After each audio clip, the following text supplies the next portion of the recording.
Bueno, hubo un error aquí en el sistema y me sacó, entonces ya estoy de regreso. Ok, no sé si me puedan confirmar si ya me escuchan bien y ven mi pantalla. Sí, profesor. Y se ve, Ok, igual se ve mi pantalla, ¿verdad? sí. Sí, sí. Sí, está bien. De acuerdo, gracias. Bueno, estábamos hablando de los efectos del sismo en las estructuras y estábamos hablando de que a mayor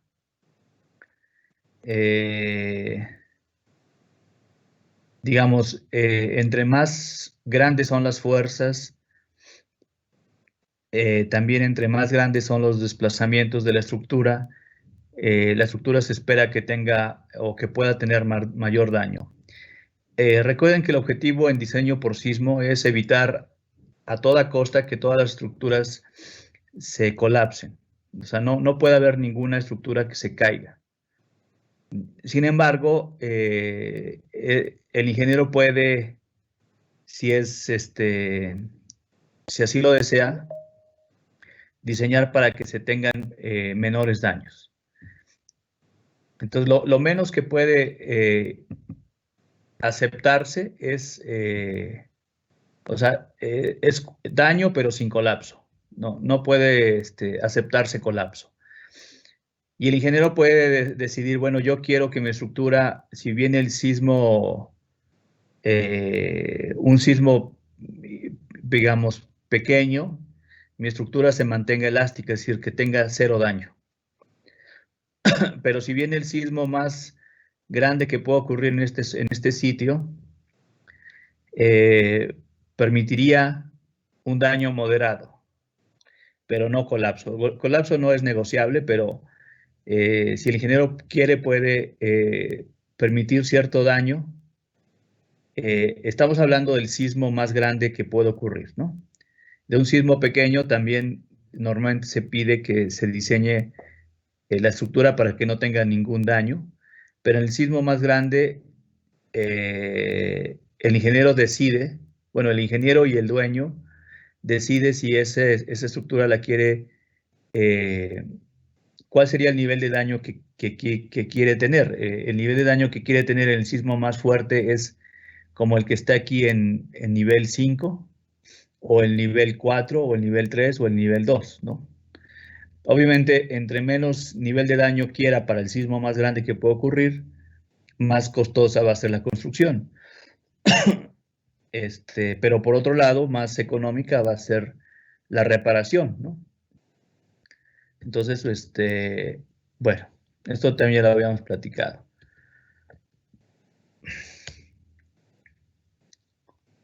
Ok. Vamos a platicar ahorita de las normas de diseño por sismo, empezando con las de la Ciudad de México, y después trataríamos también de ver lo que pide el Manual de Obras Civiles. En ambos documentos se dan lineamientos para diseñar por sismo. Bueno, el de la Ciudad de México lo vamos a evaluar porque es una norma que a veces se ha tomado como base en otros municipios, pero también en varios municipios donde no hay reglamento local, el Manual de Obras Civiles también se llega a usar, y por esa razón también lo vamos a ver. En ambos documentos se pide que el sismo se revise en las dos direcciones ortogonales del edificio. En el caso de la Ciudad de México, se tiene que considerar las combinaciones del sismo en dirección horizontal. En este caso se considera el sismo del 100% en una dirección y en la dirección perpendicular el 30%. Esto es cuando analizamos el sismo en dirección horizontal. Cuando el sismo se analiza en dirección vertical, es decir, en la dirección transversal a la planta, en ese caso ahí es el 100%, y en la dirección perpendicular al análisis es el 30%. Entonces, eso es lo que pide la Ciudad de México, que si analizamos el sismo en la dirección X, en Y tenemos que considerar el 30%, o bien si analizamos el sismo en dirección Y, en X es el 30%. Note que estos son los dos sismos del movimiento del suelo en dirección horizontal. El movimiento del suelo en dirección vertical se ignora en el caso de la Ciudad de México, porque se supone que la aceleración vertical máxima esperada en Ciudad de México no es tan grande y por lo tanto se puede despreciar. En el caso de Comisión Federal de Electricidad, en muchos lugares únicamente piden calcular los efectos horizontales del sismo en dirección X y Y, como se ve aquí, aunque se aplica otra regla. La regla que aplican es el 100% del sismo en una dirección, el 100% también en la otra, y lo que se aplica es la raíz cuadrada de la suma de los cuadrados.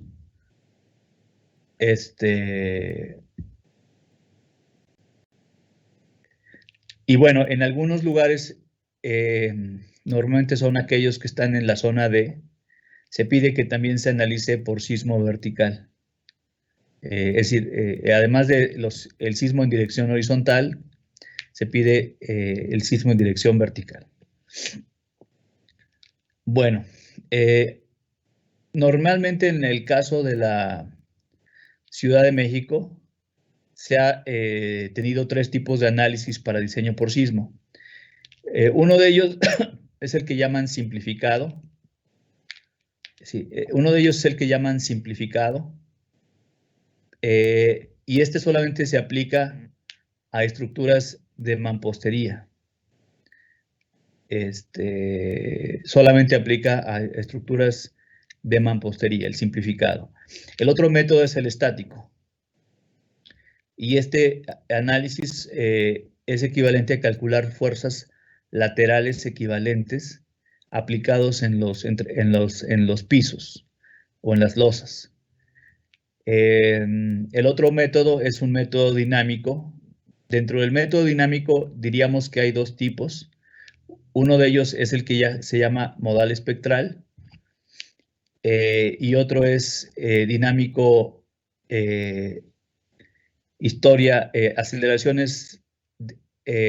análisis dinámico con aceleraciones en la base. Insisto, sería dinámico 1 es modal espectral y dinámico 2 sería aceleraciones en la base.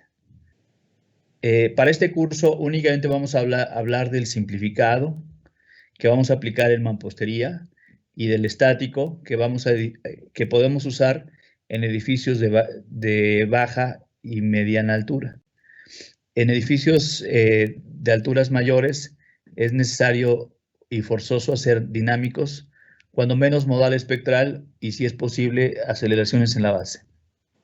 Pero esos análisis dinámicos no lo vamos a ver en este curso, porque seguramente en el curso de ingeniería sísmica, en el curso de diseño de edificios, ahí van a poder explicarles con mayor detalle sus métodos. Independientemente qué método se ocupa, la Ciudad de México, como veíamos en las clases anteriores, se divide en 3 zonas. La zona 1 es la zona de terreno. Perdón. La zona 1 es la zona de terreno firme. La zona en donde hay roca. Y normalmente esta es la zona que está, digamos, a las fronteras del Valle de México. También a esta zona le llaman la zona de las lomas. Porque normalmente son las partes altas de la ciudad, donde tenemos terrenos firmes. La zona 3 también le llaman la zona del lago, porque es lo que originalmente era el lago de Texcoco, y es un suelo bastante blando, donde se esperan mayores aceleraciones por sismo. Y la zona 2 es una zona intermedia entre la de terreno firme y la de terreno blando, es una zona de transición. Y es el suelo que está pues entre las lomas y lo que antes era el lago.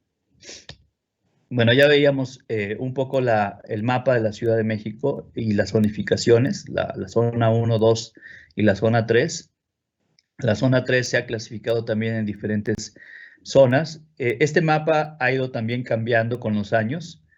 Si no mal recuerdo, este es el que aparece en las normas del 2004. En las últimas normas, este mapa ya es un poco más digitalizado, ¿no? Ahorita vamos a hablar de eso. Pero independientemente que el mapa haya ligeramente cambiado, se siguen conservando todavía las 3 zonas que están aquí. Bueno, para calcular las fuerzas por sismo en el método estático, y este es el método estático. El método estático consiste en colocar fuerzas laterales. Nosotros sabemos que el sismo no genera estas fuerzas. Bueno, no genera directamente estas fuerzas. El sismo lo que hace es la base del suelo se mueve. Y conforme se mueve la base del suelo, los pisos, que es donde tenemos la mayor masa en el edificio, o sea, la mayor masa en el edificio se tiene en los pisos o en las losas. Digamos que si el sismo se mueve hacia la izquierda, las losas por inercia se mueven hacia la derecha. Entonces, lo que estamos suponiendo aquí son fuerzas equivalentes a las fuerzas inerciales por las losas. Es lo que se está tratando de calcular aquí. ¿Cuáles son las fuerzas equivalentes laterales? Entonces, el método estático consiste en calcular estas fuerzas laterales. Ahorita vamos a ver la fórmula. Se supone que esta es la fuerza en el piso N. Este es en el piso N-1, en el piso 2 y en el piso 1, ¿no? Entonces tenemos aquí en este caso 4 niveles, por lo tanto tenemos 4 fuerzas. La suma de las 4 fuerzas es el cortante basal. El cortante basal lo pueden ustedes ver como la reacción de la cimentación o la reacción que tiene que resistir la cimentación por las 4 fuerzas en los pisos, ¿no? Entonces el cortante basal es la suma de todas las fuerzas, la suma de todas las fuerzas en las losas. Bueno, pues si ustedes lo ven esto como una viga en volado, si esto lo analizan como si fuera una columna en volado, ¿no? Está sujeta a 4 fuerzas concentradas, ¿no? El cortante basal es la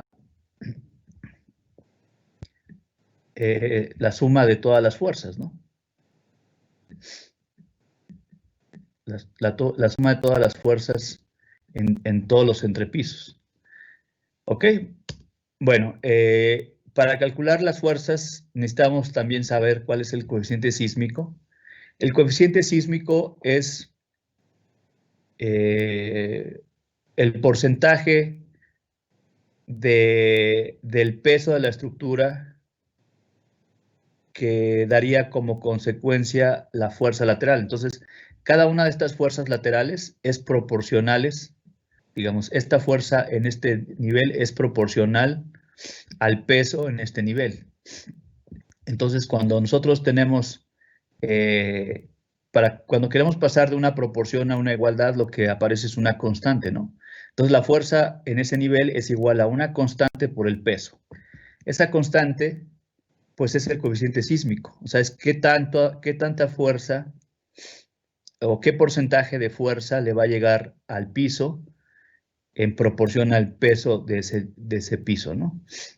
Obviamente el coeficiente sísmico depende de la zona. Y les digo, estos son coeficientes sísmicos de normas de la Ciudad de México anteriores, no es la nueva. Pero antes usábamos para la zona 1 un coeficiente sísmico de 0.16, es decir, las fuerzas laterales iban a ser más o menos 16% del peso. Para la zona 2, el coeficiente sísmico era 0.32. Entonces, más o menos, las fuerzas laterales en la zona 2 eran 32% del peso. Y para la zona 3, como decía hace rato, se dividía en 4 subzonas, la zona 3A, 3B, 3C y 3D. En la zona 3A y 3C el coeficiente sísmico era 0.4, es decir, las fuerzas laterales eran 40% del peso. En la zona 3C es 0.45 y en la zona 3D era 0.30. Aquí alguien pudiera confundir que la zona 3D tenía un coeficiente sísmico menor al de la zona 2.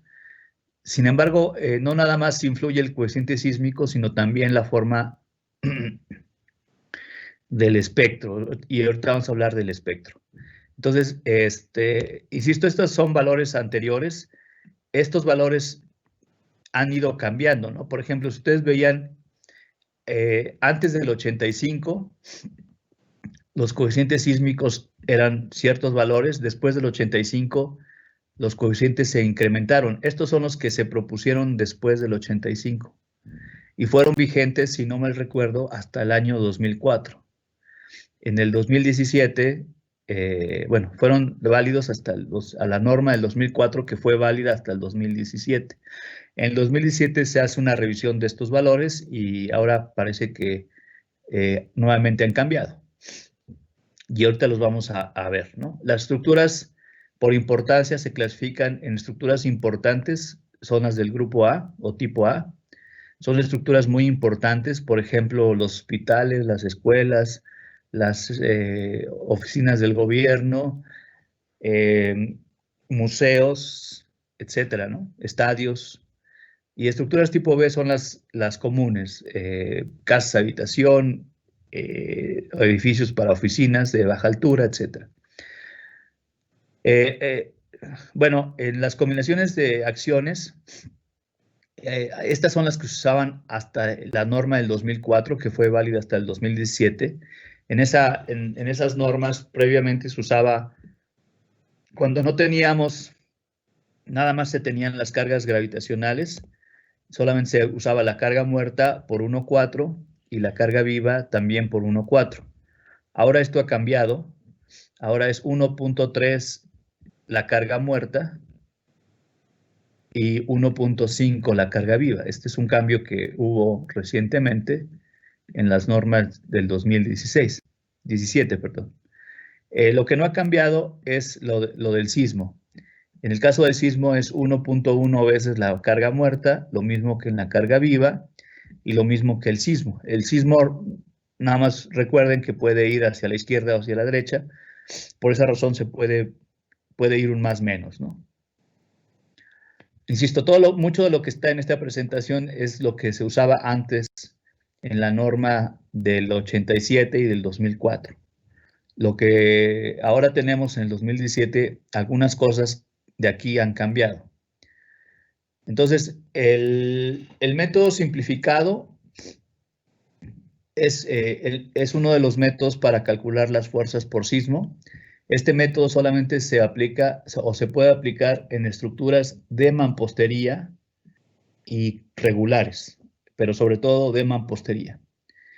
El método estático solamente se puede aplicar en edificios con alturas menores a 30 metros, siempre que sean regulares, y si son irregulares, no más grandes de 20 metros.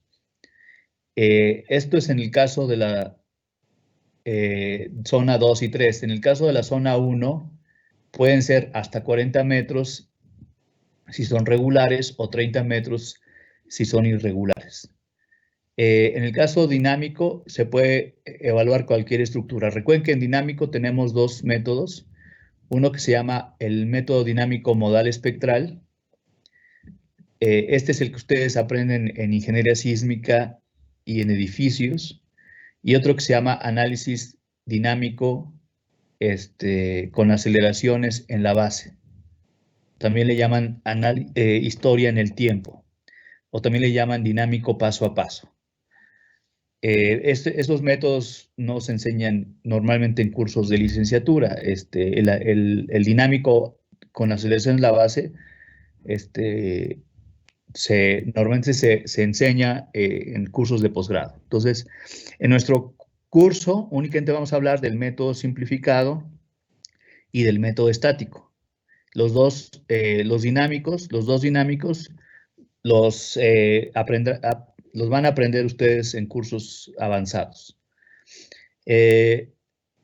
Bueno, hay otro factor que también tenemos que ocupar para diseño por sismo. Es un factor que se llama factor de comportamiento sísmico. Este factor cuantifica varios efectos. Uno es la redundancia, la sobreresistencia, la capacidad de deformación de la estructura o la ductilidad de la estructura.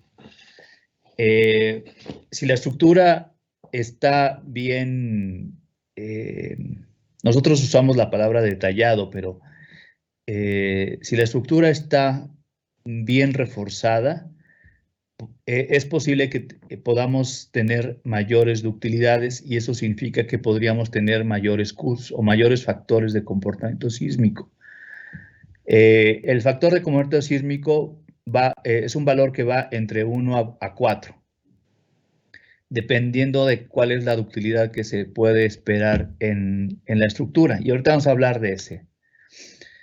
Entonces, el factor Q, que es el factor de comportamiento sísmico, puede ser diferente en las dos direcciones ortogonales. Por ejemplo, en este caso, si este fuera mi eje X y el vertical sea el eje Y, obviamente estamos viendo la planta del edificio. En dirección X, las fuerzas se van a resistir por este marco, y por este tercer marco.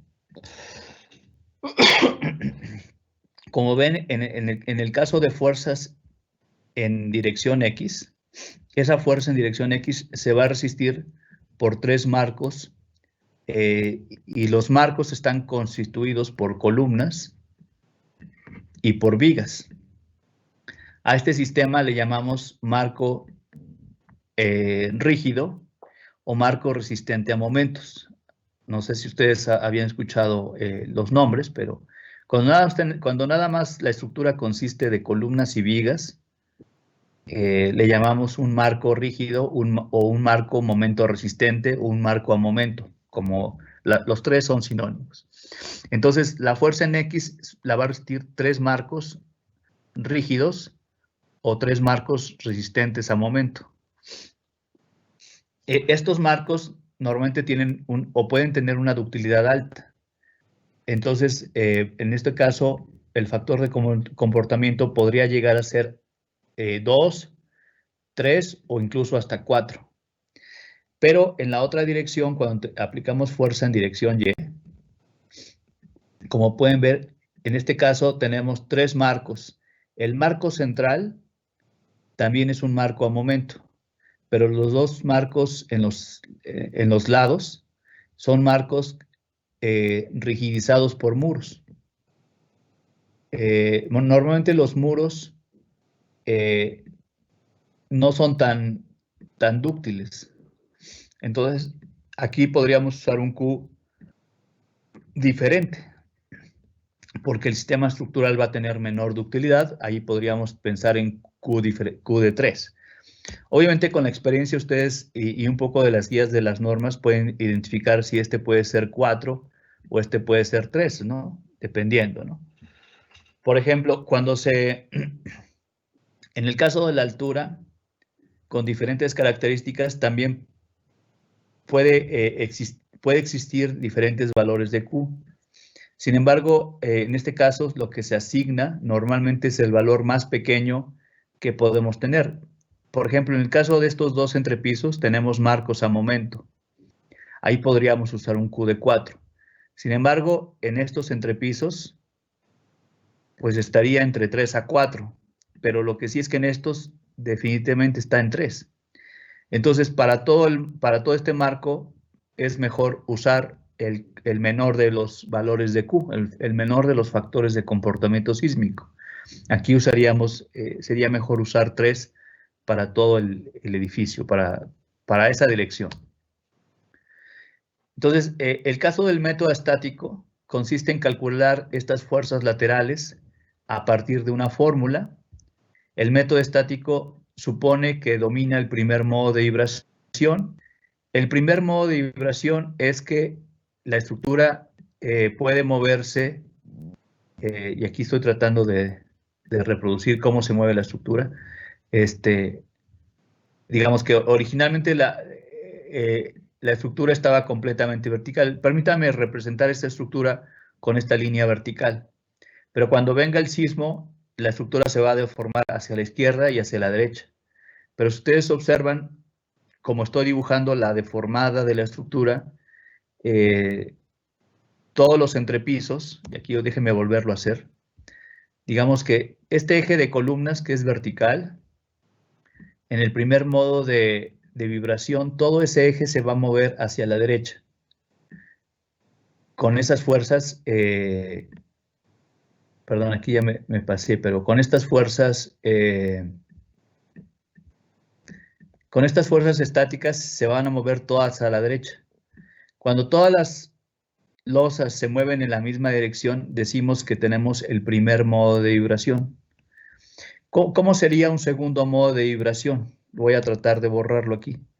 Por ejemplo, un segundo modo de vibración sería que algunos pisos se mueven a la izquierda, pero otros pisos se mueven a la derecha. No sé si se entiende el concepto. Entonces, si ustedes observan en este dibujo o esquema que yo hice,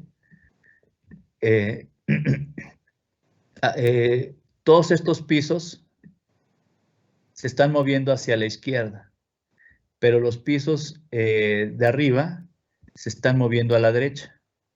Aquí yo tengo un segundo modo de vibración. Yo puedo tener 3 modos de vibración, y eso sería que algunos pisos se mueven a la izquierda, otros a la derecha y otros a la izquierda. Este sería como equivalente a un tercer modo de vibración, ¿no? Y entonces, no sé si se entiende, estos niveles se hicieron hacia la derecha, estos dos hacia la izquierda y el último hacia la derecha nuevamente. Entonces aquí tenemos 3 cambios de dirección, tenemos 3 modos un tercer modo de vibración. Entonces, nosotros podríamos tener tantos modos de vibración como niveles tengamos. Por ejemplo, podríamos tener algo así, en donde este nivel se vaya a la derecha, este a la izquierda, este a la derecha, este a la izquierda y el último a la derecha. En este caso tenemos 5 cambios de dirección, porque el edificio es de 5 pisos. Entonces, en este edificio podríamos tener hasta 5 modos de vibración. Entonces, el análisis estático supone que las fuerzas dominan en su primer modo de vibración. Esto significa que todas las fuerzas tienen la misma dirección y al tener la misma dirección, pues nos mueven al edificio en su primer modo de vibración. Es decir, todas las losas tienen la misma dirección de movimiento. Entonces, el método estático es como una simplificación del dinámico modal espectral. Nada más que el dinámico modal espectral no nada más considera el primer modo, sino también considera el segundo modo, el tercer modo, el cuarto modo, el quinto modo y los que haya, ¿no? El estático únicamente considera el primer modo de vibración. Normalmente las fuerzas por sismo, como se pueden ver aquí, son proporcionales a la altura. También son proporcionales a la masa, pero también son proporcionales a la altura. Normalmente, como la altura cambia linealmente y la masa se mantiene constante, las fuerzas por sismo, si nosotros las graficáramos, forman como un triángulo, donde las fuerzas de sismo más grandes las tenemos en la azotea y en los niveles de abajo linealmente más pequeñas, hasta tener 0 en la base.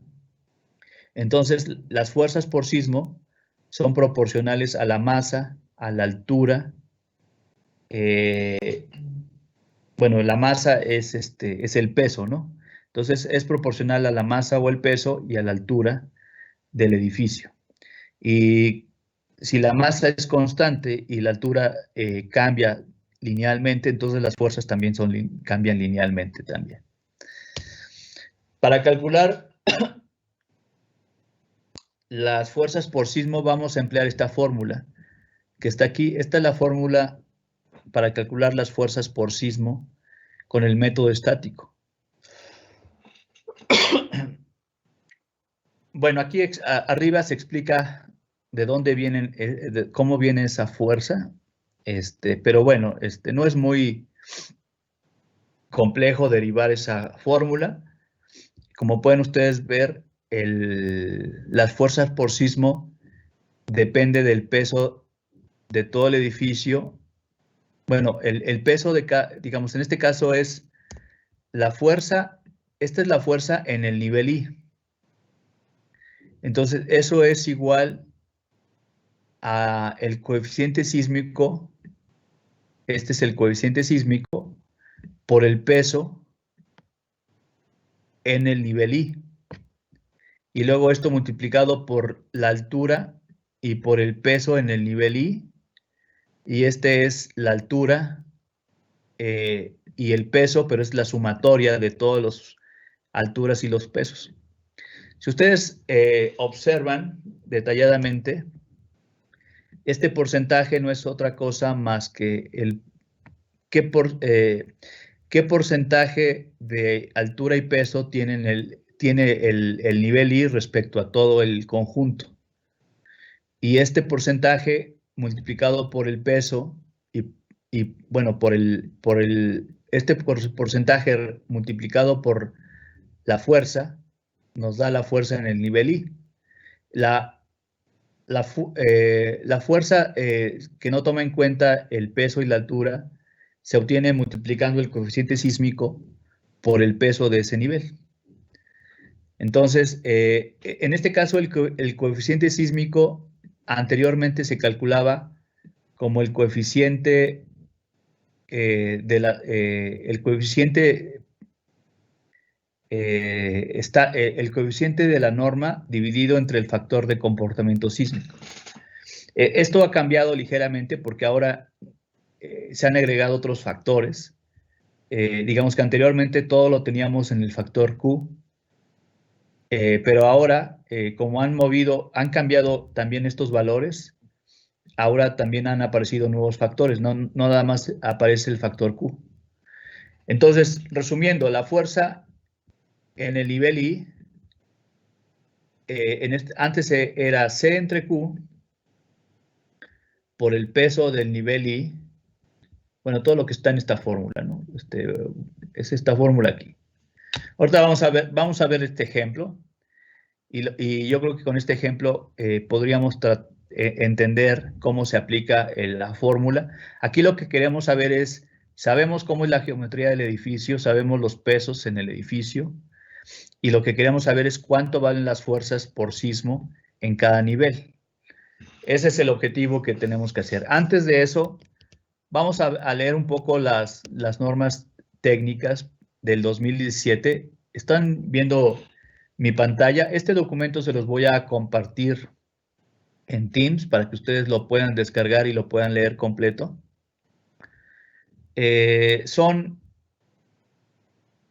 Bueno, es la norma la última norma por diseño por sismo de la Ciudad de México. Esta es del año 2017.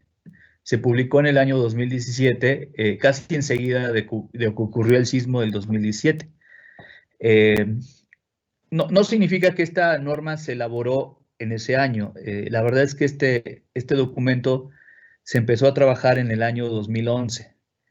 Y las personas que trabajaron en este documento la tenían lista más o menos como en el año 2014. Y bueno, obviamente se la entregaron al gobierno, pero el gobierno la hizo norma o la publicó en el diario. Bueno, en el caso de la Ciudad de México, todo lo publica en la Gaceta Oficial de la Ciudad de México, o en la Gaceta Oficial del DF, antes se llamaba, y en ese momento ya se hace obligatoria. Cuando se publica y Y en la publicación dice, esta norma va a ser vigente a partir de tal fecha, ¿no? Este documento se publicó el 15 de diciembre del 2017. Y bueno, tristemente este documento se publicó después del sismo, porque se pudo haber publicado antes del sismo. El gobierno ya la tenía antes del sismo, pero pues ocurrió el sismo y entonces sí se preocuparon por publicarla. Como recuerdan, el sismo ocurrió en septiembre, ¿no? El 19 de septiembre del 2017 y meses después, pues ya la publicaron. Entonces, la norma por sismo que es vigente hoy en día, la primera parte es el índice, es este índice que estamos viendo aquí, luego la anotación. Esta es importante porque aquí me indican qué significa cada variable. El primer capítulo es sobre criterios generales de diseño, cuál es el propósito y el alcance de esta norma, cuáles son los requisitos generales para esta norma, cuál es el sistema, qué es un sistema estructural, cuáles son los criterios de análisis y diseño, cuáles son las zonas sísmicas en la Ciudad de México, cómo se clasifican las estructuras, etcétera, ¿no? El capítulo 2 son sobre los tipos de análisis a considerar, ¿no? Y los efectos a considerar. Obviamente, aquí hablan sobre los métodos de análisis, efectos de torsión, efectos de segundo orden, efectos bidireccionales, comportamiento asimétrico, etc. El 3 habla sobre los espectros para diseño sísmico. Estos espectros son los que se ocupan para hacer análisis modal espectral, pero también algunos valores del espectro se pueden emplear para hacer un análisis estático, que es el que vamos a ver en este curso.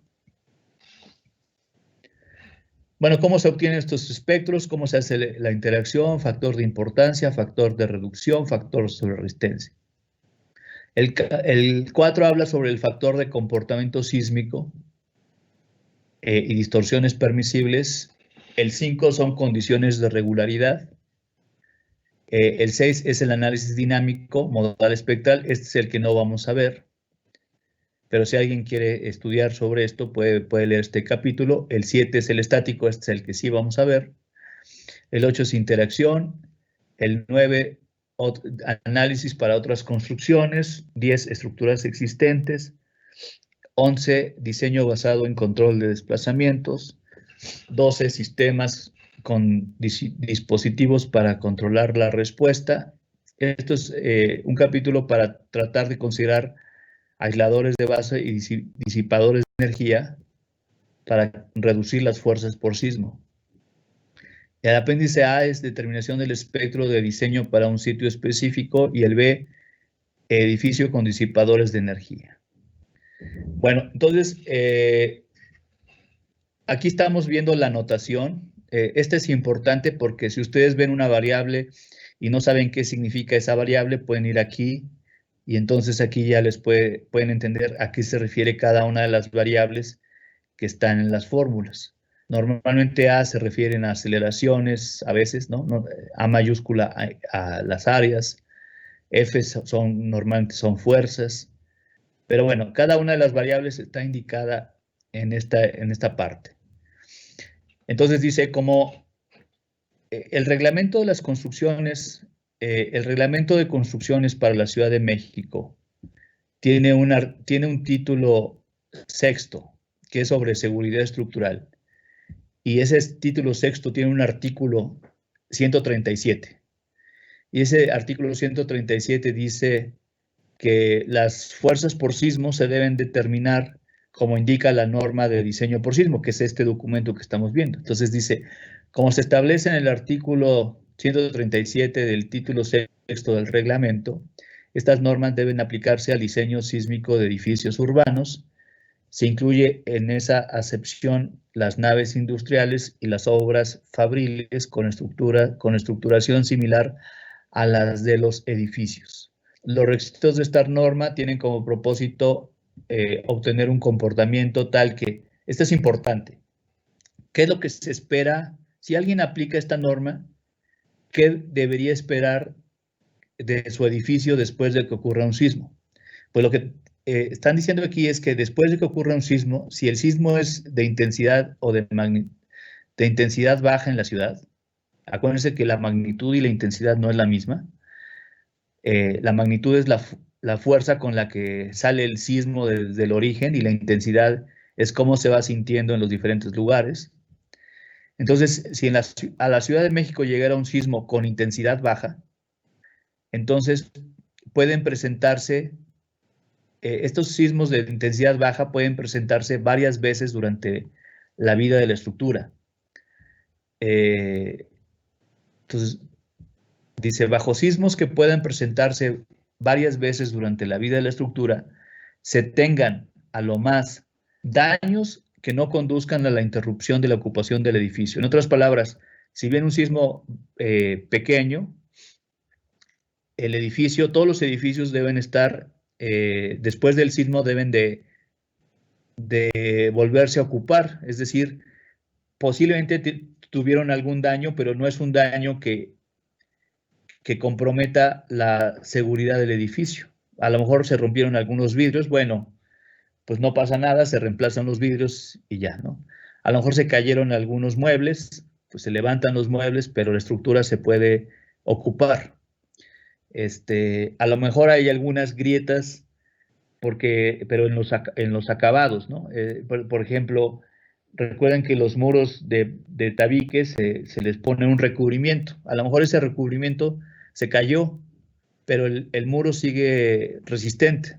Bueno, pues el edificio se puede ocupar, aunque el recubrimiento del muro o los aplanados o el yeso se haya caído o se haya agrietado, pues el muro sigue resistente. Entonces, en sismos de baja intensidad, el edificio se puede seguir ocupando.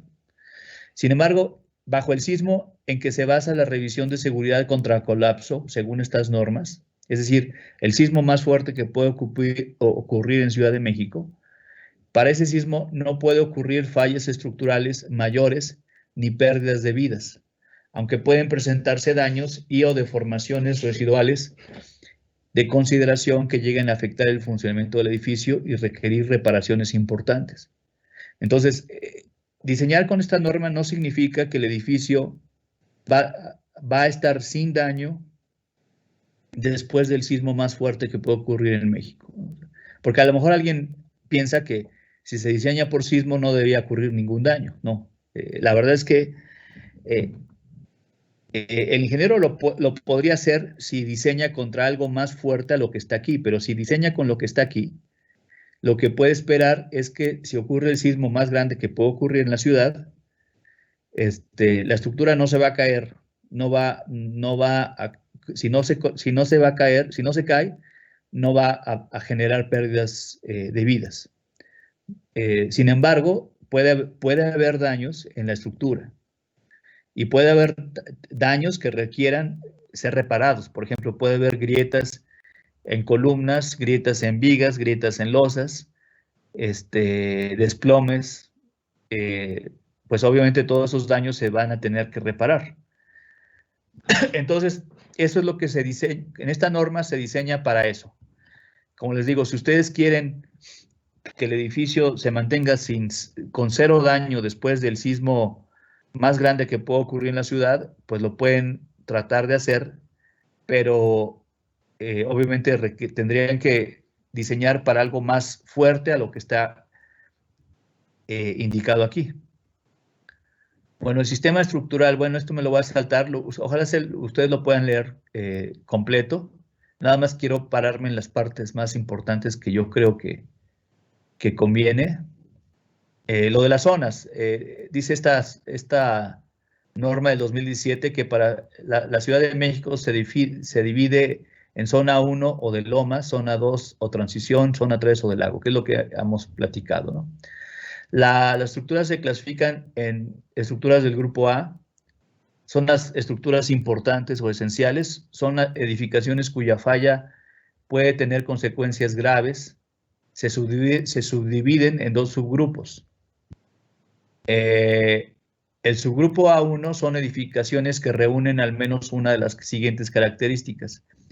Edificaciones que es necesario mantener en operación aún después de un sismo de magnitud importante, como hospitales, aeropuertos, terminales, estaciones de transporte, instalaciones militares, centros de operación de servicio de emergencia, subestaciones eléctricas y nucleares, estructuras para la transmisión y distribución de electricidad, centrales telefónicas, repetidoras, estaciones de radio y televisión, antenas de transmisión y, en su caso, los inmuebles que la soportan o contienen. Estaciones de bomberos, sistemas de almacenamiento, bombeo, distribución, abastecimiento de agua potable, estructuras que alojen equipo cuya función es esencial para la población, tanques de agua, puentes vehiculares, pasarelas peatonales. Todas ellas son estructuras del grupo A1, porque si ocurre un sismo y alguna de ellas no funciona, pues las personas no vamos a tener ni señal de teléfono, o no vamos a tener luz, o no vamos a tener agua, etcétera. Entonces, o no vamos a tener hospitales donde llevar a los heridos. Si hay un incendio, no habría bomberos. Entonces, todas estas construcciones son esenciales para la población porque dan servicios a la población, y si se interrumpen, ahí está incluso estaciones de radio y televisión, antenas de transmisión. Incluso si una antena está sobre una construcción, pues también esa construcción forma parte del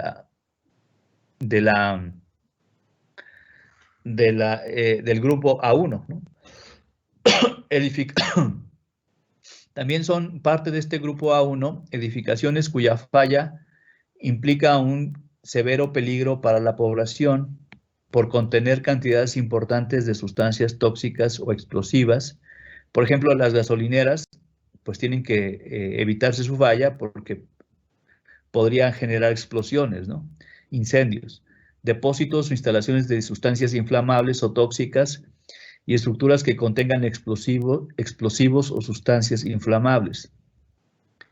Para el subgrupo A2 son edificaciones cuya falla pueda causar una gran cantidad de pérdida de vidas humanas, por ejemplo, estadios, salas de reuniones, templos, iglesias, auditorios, que puedan albergar a más de 700 personas, o edificios que tengan áreas de reunión que puedan albergar más de 700 personas. Una afectación a la población particularmente vulnerable, como lo que son escuelas de educación preescolar, primaria y secundaria. Las pérdidas de material de un gran valor histórico, legal o cultural, por ejemplo, museos, monumentos, estructuras que contengan archivos históricos. Y bueno, todo eso está dentro del grupo A, dentro de los subgrupos A1 a 2. El grupo B son edificaciones comunes destinadas a vivienda, oficinas, locales comerciales, hoteles, construcciones comerciales e industriales que no están incluidas en el grupo A. Se subdividen en subgrupo B1, que son las que son edificaciones de más de 30 metros de altura o con más de 6,000 metros cuadrados de área total de construcción, ubicadas en la zona 1 y 2, que se aluden en el artículo 170 del reglamento, y construcciones de más de 15 metros de altura o más de 3,000 metros cuadrados de construcción en la zona 3. En ambos casos, las áreas se refieren a un solo cuerpo de edificio que cuenten con medios propios de desalojo, acceso y escaleras, incluyendo anexos, etcétera, etcétera. Las estructuras anexas a los hospitales, aeropuertos o terminales, como estacionamientos, restaurantes, que sean independientes y no esenciales para el funcionamiento de estos, también son del subgrupo B1, ¿no? Dentro del subgrupo B2 están todos los demás, ¿no? Pues todas las construcciones que no están anteriormente mencionadas. Entonces ya hablamos de las zonas, hablamos de la importancia, y finalmente vamos a hablar de las acciones, bueno, las acciones de sismo, reducción de fuerzas, cortante basal. Bueno.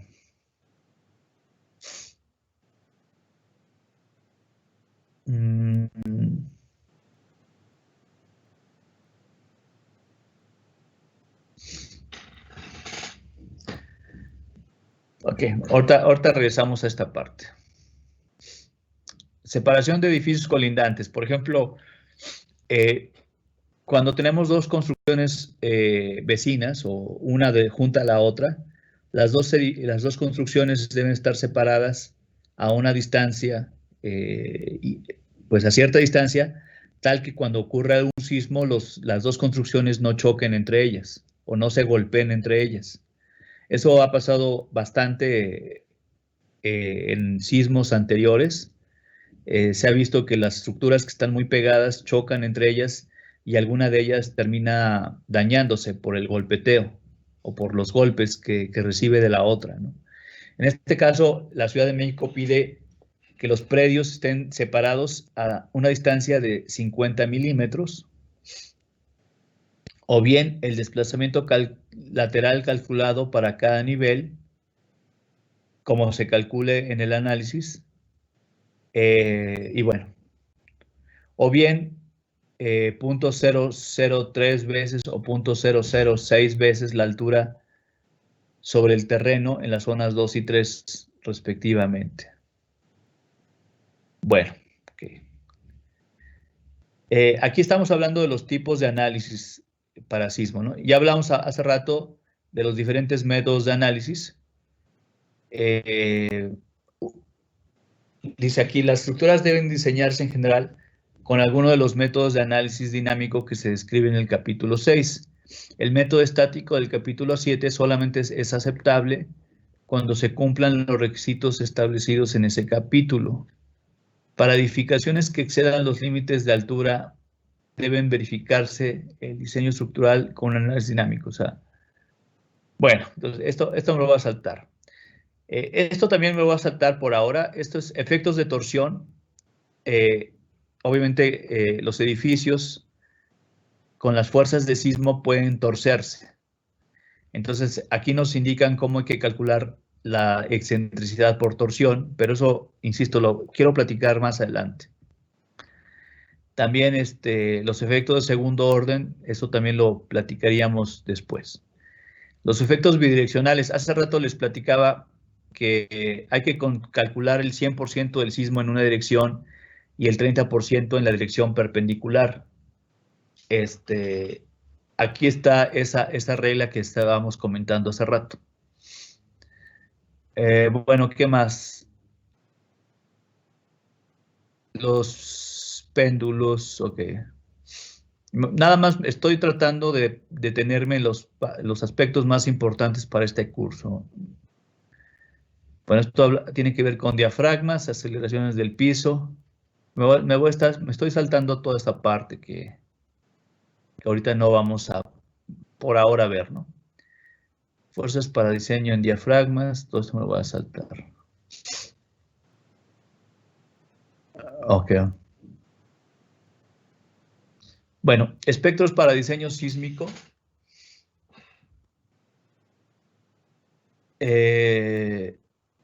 Bueno, estos son factores, estas fórmulas que vamos a ver aquí, es cómo se calculan los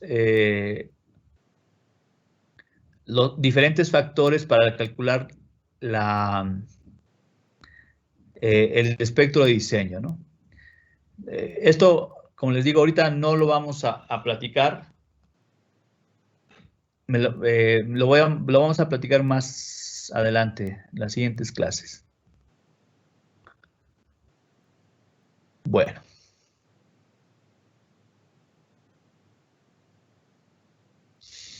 Bueno, obviamente son, por ejemplo, aquí está el factor de comportamiento sísmico que hablábamos hace rato.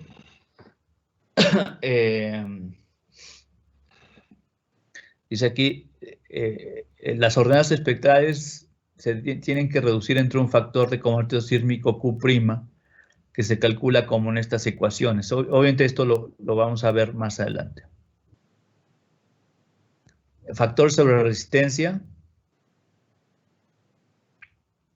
También lo vamos a ver un poquito más adelante. Factores de comportamiento sísmico. Y bueno, aquí están los valores de factores de comportamiento sísmico y ductilidad máximo. Estos son los factores para estructuras de concreto.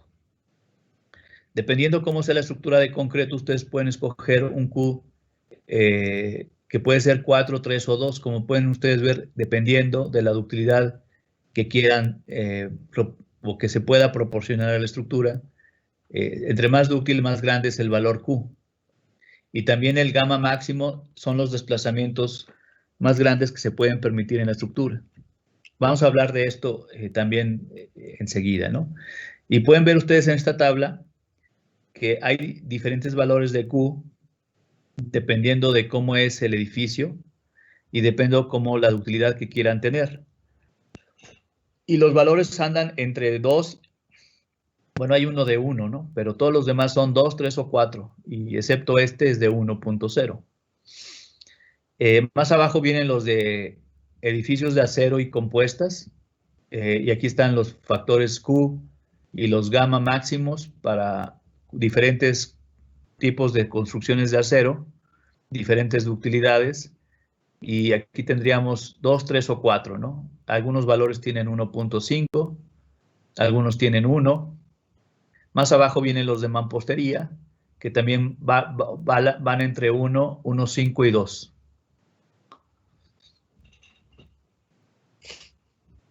Condiciones de regularidad. Las estructuras pueden ser regulares o irregulares, ¿no?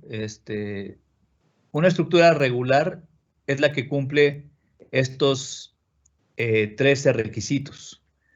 Si alguno de los requisitos no se cumple, entonces la estructura se convierte en irregular. Dice aquí, se considera irregular toda estructura que no satisfaga uno de los requisitos 5, 6, 9, 10, 11, 12 o 13, o bien dos o más de los requisitos 1, 2, 3, 4, 7 y 8 de la sección 5.1. Una estructura muy irregular es si no satisface dos o más requisitos. Entonces, si yo no cumplo uno de ellos, la estructura ya no es regular, sería irregular. Y si yo no cumplo dos de ellos, entonces la estructura se vuelve muy irregular. Bueno, aquí viene lo del análisis dinámico, que eso no lo vamos a platicar. Me voy a saltar todo esto hasta que veamos el método estático, que es el capítulo 7. Entonces, el análisis estático es el que estamos viendo. Es para calcular las fuerzas por sismo de una forma estática. Bueno, aquí vamos a ver. Este método solamente se puede emplear para edificios que no tengan una altura mayor a 30 metros. Si son regulares, en caso de que sean irregulares, no más de 20 metros. Si es que están en la zona 3 y en la zona 2. En el caso que estén en la zona 1, entonces pueden ser 40 metros si son regulares y 30 metros si son irregulares. Y aquí no importa si son irregulares o muy irregulares, esos son los límites, ¿no? Entonces, este método otra vez, si la estructura es de 30 metros, se puede usar. Si es bueno, en zona 1 puede ser 40 metros. Y esta es la fórmula actual con la que calculamos las fuerzas sísmicas. Como veían en la presentación, no sé si voy a poner aquí la presentación al lado. La fórmula de las fuerzas ha cambiado un poco con respecto a las ediciones anteriores. Aquí voy a hacerlo un poco más grande para que se pueda ver, y lo mismo el PDF aquí.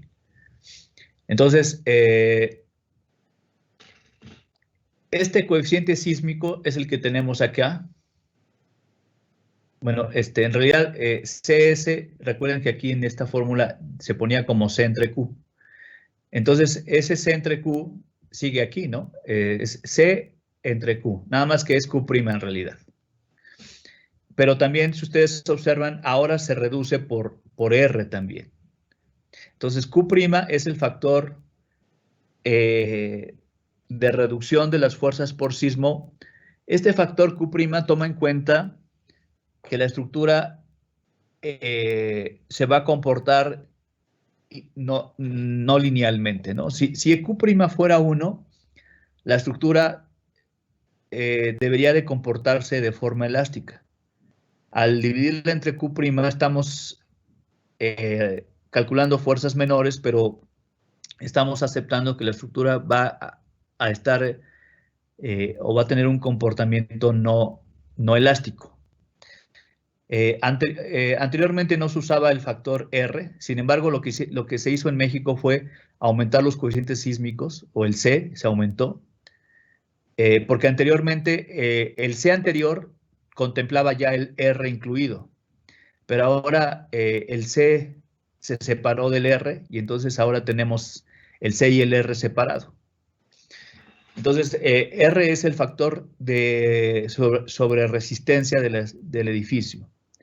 Y tenemos WI, H, aquí no apareció HI, pero aquí está mal, porque sí debería estar, bueno, WI por HI es esto, y esto es la suma de H por W, y este es la suma de todo el peso, que es este número que está aquí, ¿no?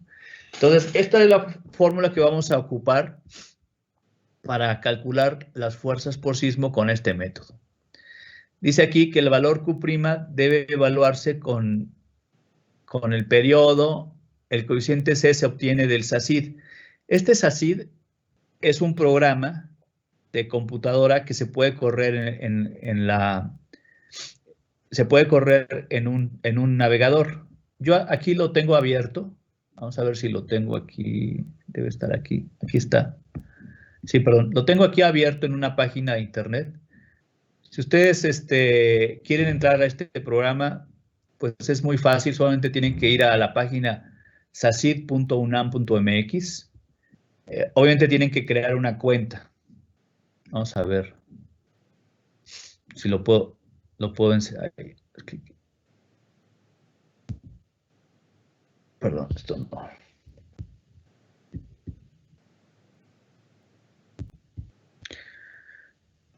Ok. Bueno, vamos a ver, si ustedes entraran a esta página, yo lo que voy a hacer desde ahorita lo voy a cerrar. Lo primero que tienen que hacer es registrarse. Yo aquí ya me registré, entonces como ya me registré puedo meter aquí mi correo electrónico que usé cuando me di de alta en mi contraseña, inicio sesión. Ya estoy aquí en el programa SACID y aquí tengo que meter algunos datos del edificio que quiero calcular las fuerzas. Por ejemplo, ¿cuál es el factor de hiperestaticidad? 0.8, 1 o 1.25. Obviamente ese factor de hiperestaticidad está descrito en el documento de las normas técnicas y ahí también dice cómo se puede, o sea, ese factor puede ser 0.8, 1 o 1.25. Obviamente yo tendría que revisar, en mi caso, cuál es el caso que aplica. Entonces vamos a hacer este ejemplo, a ver si no se me pierden un poco. Vamos a calcular las fuerzas por sismo de este ejemplo, ¿no? ¿Cuál es el edificio que yo tengo? Es un edificio de 5 pisos. En total tiene 4 metros la planta baja y las alturas de los 4 siguientes son de 3 metros. Normalmente la planta baja los arquitectos la hacen más alta porque aquí tienen a veces las plantas bajas se usan para comercios o para varias cosas, y los arquitectos normalmente prefieren las plantas bajas ligeramente más altas que las alturas de arriba, ¿no? Entonces, en este caso yo tengo 16 metros de altura del edificio, ¿no?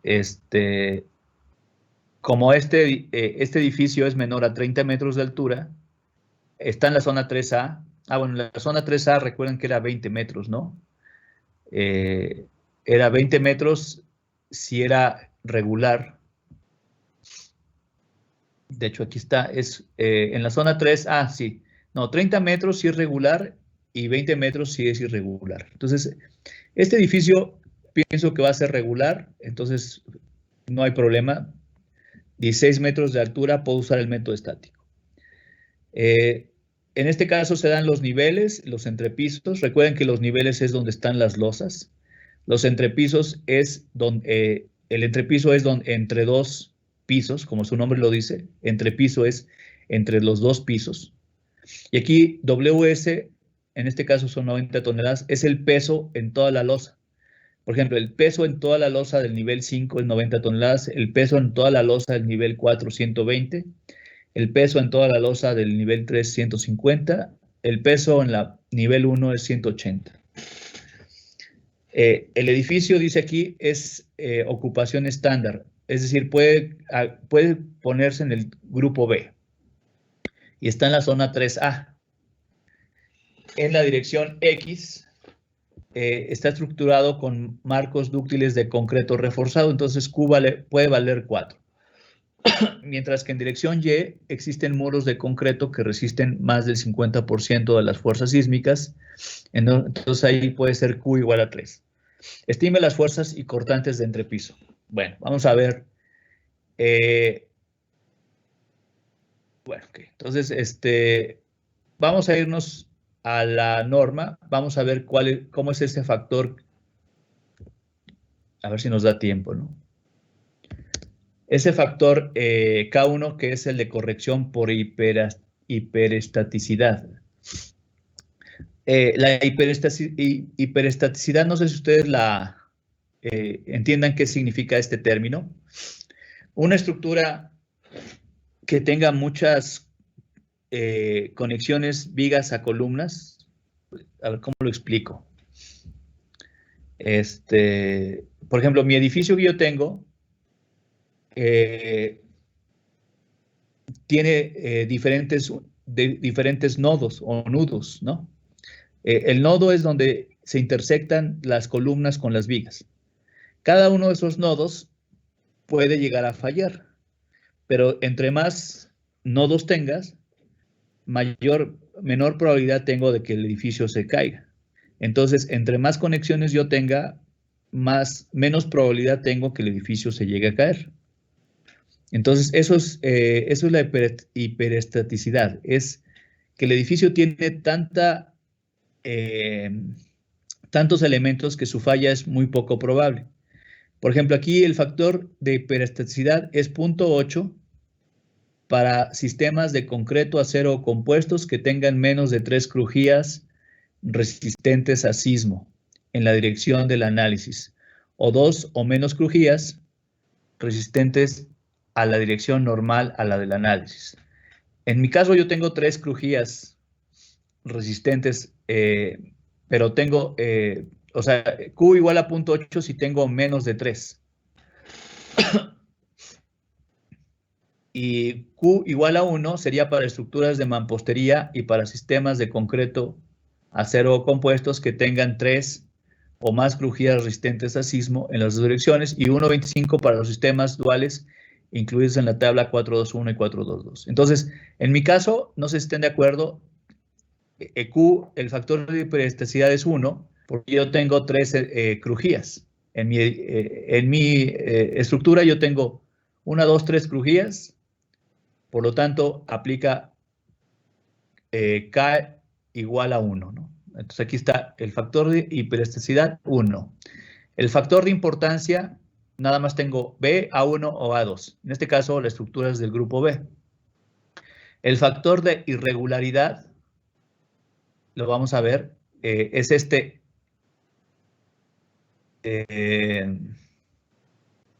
¿Cómo está aquí? Bueno, puede ser 1.8.7. Si la estructura es regular, el factor es 1. Si la estructura es irregular, es 0.8. Y si es muy irregular, es 0.7. No sé si ustedes recuerdan a qué le llamaban regular o irregular o muy irregular. ¿Se acuerdan? Decíamos, tenemos 13 requisitos Si se cumplían los 13, era regular. Si no se cumplía uno de ellos, era irregular. Y si no se cumplían 2 o más, era muy irregular, ¿no? Entonces, nada más dejen ver dónde quedó esa parte, ¿no? Lo de regular, bueno, me lo voy a saltar, pero vamos a suponer que en este edificio ya los checamos los 13 y los 13 se cumplen. Entonces la estructura sería regular, entonces el factor es 1. Bueno, aquí desea generar celebrados sintéticos, le vamos a poner que no. No voy a explicar ahorita qué es un acelerograma sintético, vamos a poner que no. Y aquí seleccionamos la latitud y la longitud del predio. Por ejemplo, yo aquí tengo la Ciudad de México, puedo seleccionar las coordenadas y colocarlas aquí. Por ejemplo, si yo doy un clic en esta parte, vamos a poner, aquí estoy dando un clic, se actualizan las coordenadas que puse. Si yo doy un clic por aquí, teóricamente se actualizaron las coordenadas. Bueno, por ejemplo, si yo pongo aquí las coordenadas, voy a ponerle 20 con menos 99.1, le pongo ir a las coordenadas, entonces supone que me pone un punto en donde estaban estas coordenadas. Creo que puse algo muy malo, entonces voy a poner 20. La coordenada 20 con menos 99 está fuera de la Ciudad de México, ¿no? Bueno, le puse algo muy lejano, ¿no? Entonces vamos a irnos a la Ciudad de México, ahí le puse un punto dentro de la Ciudad de México y se actualizaron las coordenadas. La otra es que yo ponga la dirección, ¿no? Por ejemplo, voy a poner aquí Riobamba 150. Y le voy a poner aquí,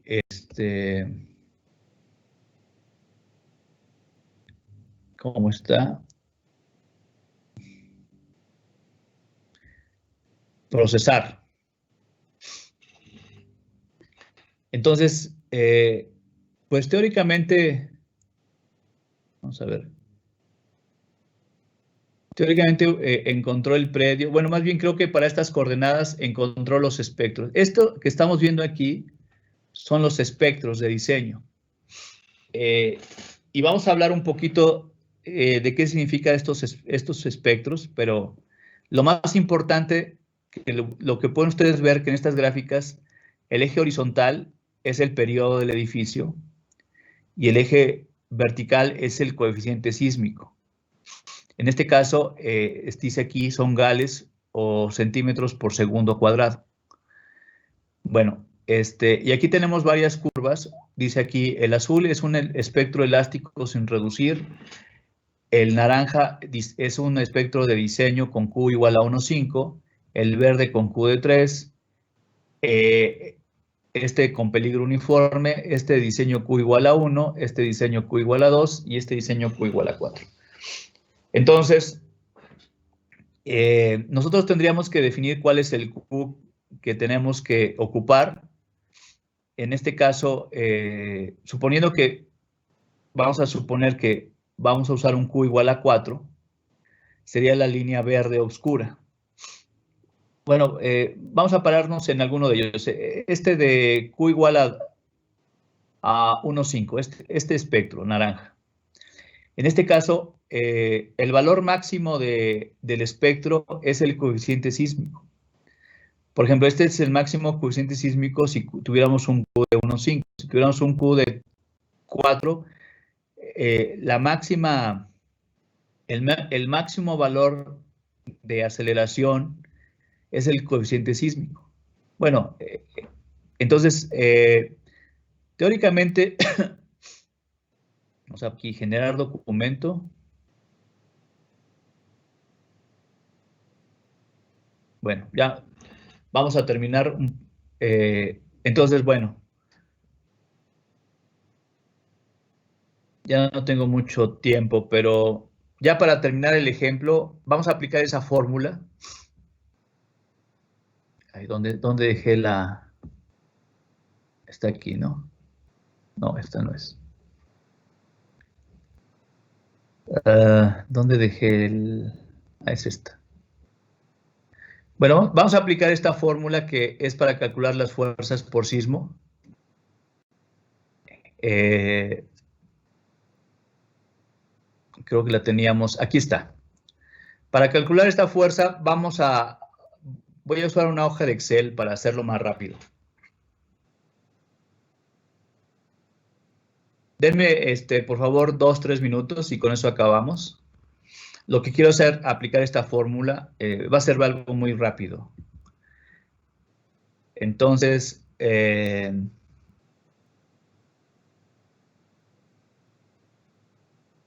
esta hoja de Excel, aquí voy a poner los valores de diseño. ¿Cuál es el coeficiente sísmico C?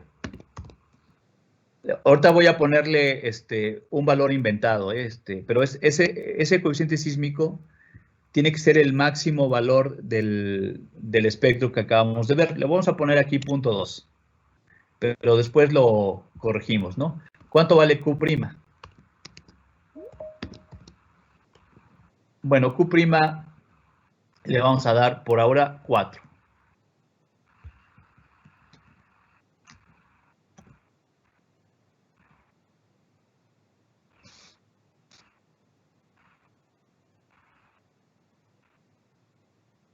Perdón, ya está trabando.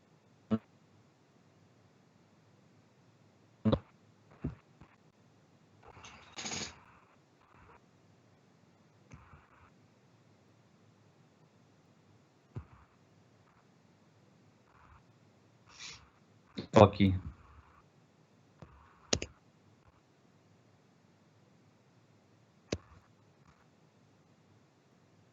Nos deja.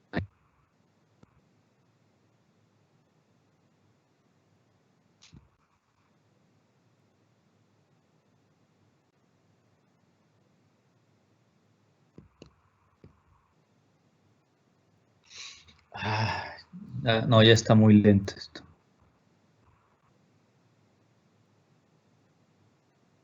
Voy a tener que cerrar cosas porque si no, no se va a poder.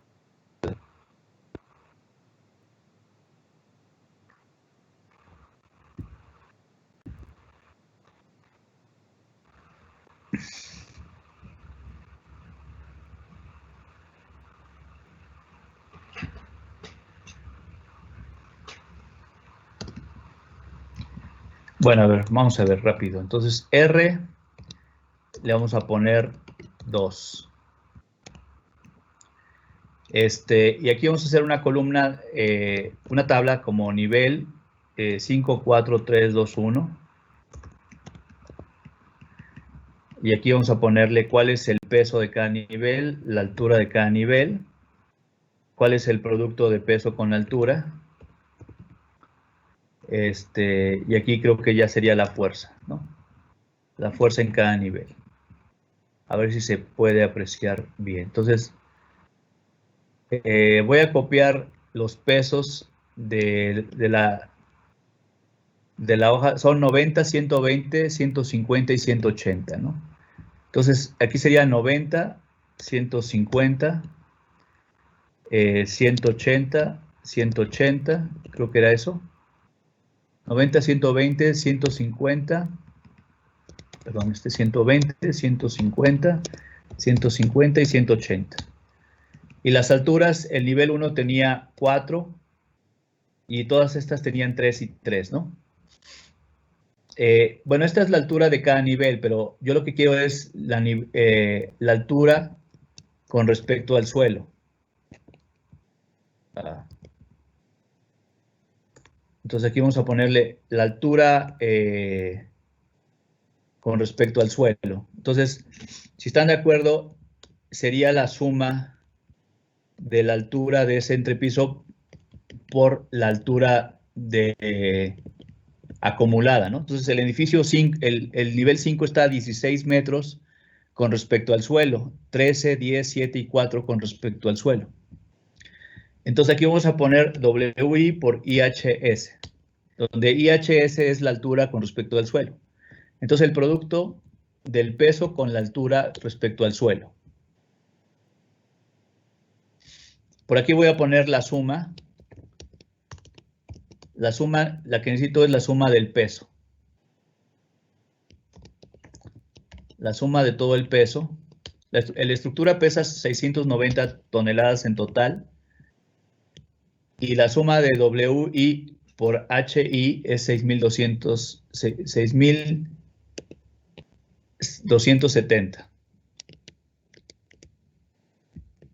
Entonces, si ustedes ven la fórmula, dice, la fuerza del nivel I se calcula como el coeficiente sísmico entre Q' por R, bueno, R es esta celda, por, dice aquí, el peso de cada piso. El peso de cada piso por la altura de cada piso es este término es esta columna. Bueno, es el valor correspondiente en esta columna. Dice aquí, por la suma de todos los pesos, la suma de todos los pesos de todos los niveles, este sería este valor, sobre la suma de todas las WIs y todas las HIs, sería este valor. Entonces la fuerza sísmica aquí la voy a tener, a ver si no hice nada raro, son toneladas, ¿cómo está aquí?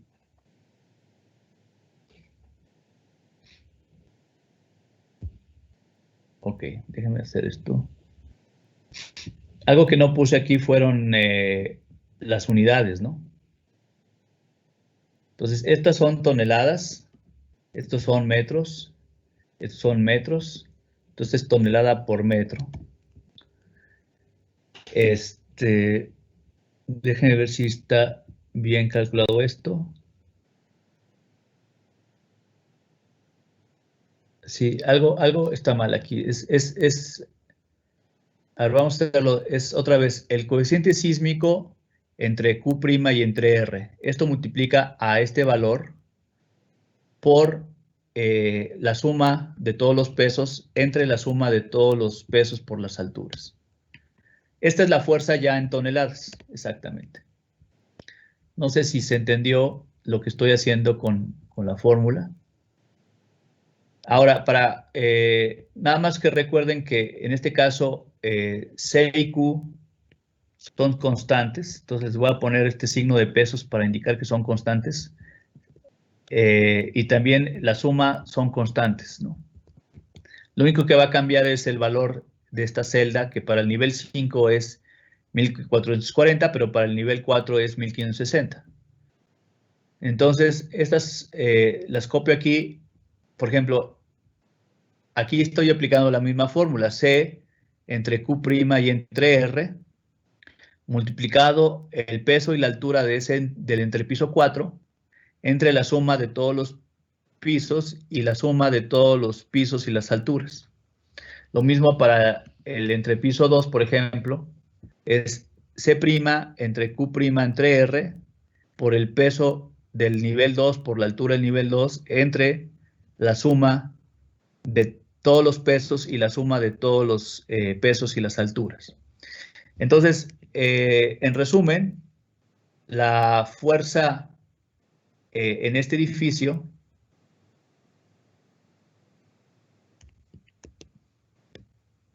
aquí está.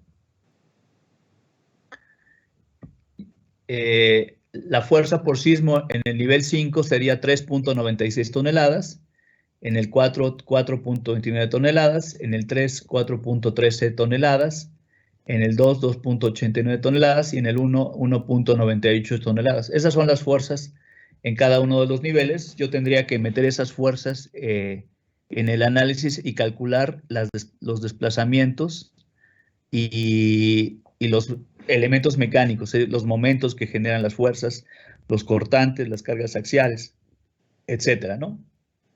Obviamente estas fuerzas fueron calculados con este coeficiente sísmico, este Q' y este R, y estos pesos y estas alturas. Obviamente, si el programa me diera otro C, otro coeficiente u otro Q, u otro R, pues yo tendría que actualizar esto, ¿no? Por ejemplo, si tuviera un coeficiente sísmico de 0.15, las fuerzas van a cambiar. Si el Q fuera 3, las fuerzas también van a cambiar. Si el R fuera diferente, 2.15, por ejemplo, también van a cambiar. Entonces, bueno, este es el método estático. Dejemos la clase hasta acá. Entonces, yo los espero el próximo martes para poder continuar con estos cálculos. No sé si tengan alguna pregunta hasta este momento. Si no, la clase continuaría el próximo martes. Bueno, sería todo por hoy. Gracias. Profesor, Sí, adelante. ¿vamos a tener un segundo examen? Sí, el segundo examen va a ser el último día de clases, que todavía no me he fijado cuándo es cuándo es el último día de clases para este curso. Sería el jueves que viene, profesor. Ok, entonces el jueves tendríamos nuestro segundo examen parcial. Sí, gracias.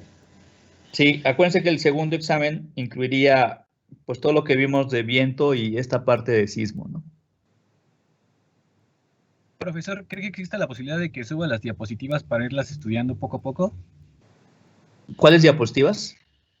Las presentaciones que nos, digamos, la de viento y ahorita la de sismo. Ah, ok, claro. La subo. Bueno, entonces los espero el martes. Gracias.